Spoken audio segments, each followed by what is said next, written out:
आज हम बात करने वाले हैं गौतम बुद्ध के जीवन परिचय के बारे में। गौतम बुद्ध का जन्म ईसा से 563 साल पहले जब कपिलवस्तु की महारानी महामाया देवी अपने नहर देवदह जा रही थी तो रास्ते में लुम्बिनी वन में हुआ। यह स्थान नेपाल के तराई क्षेत्र में कपिलवस्तु और देवदह के बीच नौतनवा स्टेशन से 8 मील दूर पश्चिम में रुक्मिनदेई नामक स्थान है, वहां आता है, जहां एक लुम्बिनी नाम का वन था। उनका नाम सिद्धार्थ रखा गया। उनके पिता का नाम शुद्धोदन था।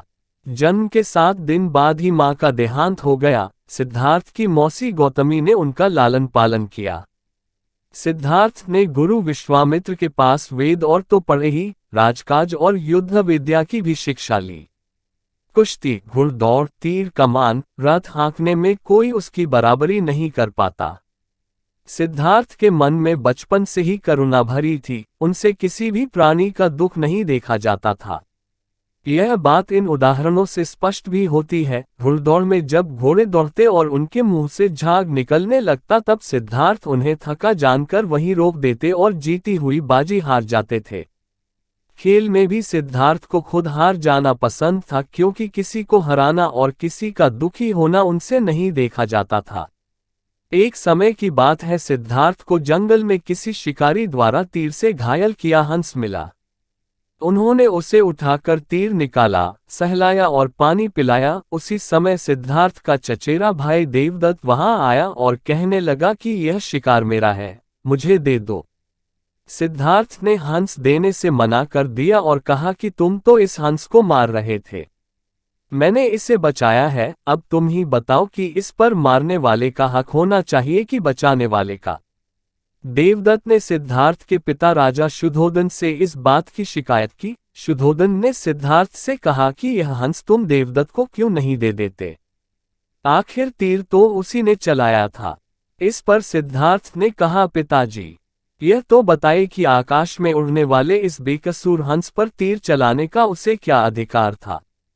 हंस ने देवदत्त का क्या बिगाड़ा था, फिर उसने तीर क्यों चलाया, क्यों इसे घायल किया।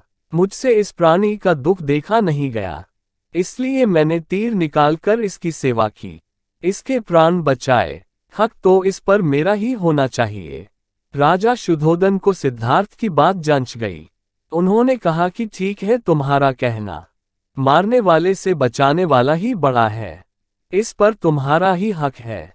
शाक्य वंश में जन्मे सिद्धार्थ का 16 वर्ष की उम्र में दंडपानी शाक्य की कन्या यशोधरा के साथ हुआ। राजा शुद्धोदन ने सिद्धार्थ के लिए भोग विलास का भरपूर प्रबंध कर दिया। 3 ऋतुओं के लायक 3 सुंदर महल बनवा दिए। वहां पर नाच गान और मनोरंजन की सारी सामग्री जुटा दी गई। दास दासी उनकी सेवा में रख दिए गए, पर यह सब चीजें सिद्धार्थ को संसार से बांधकर नहीं रख सकी। महात्मा बुद्ध ने उन्हें ज्ञान दिया और बौद्ध धर्म का प्रथम अनुयायी बनाया। गौतम बुद्ध की मृत्यु 483 में पूर्व उत्तर प्रदेश के कुशीनगर में हुई थी। उस समय उनकी उम्र 80 वर्ष थी। वीडियो अच्छी लगी हो तो लाइक और शेयर जरूर करें और चैनल को सब्सक्राइब करना ना भूलें।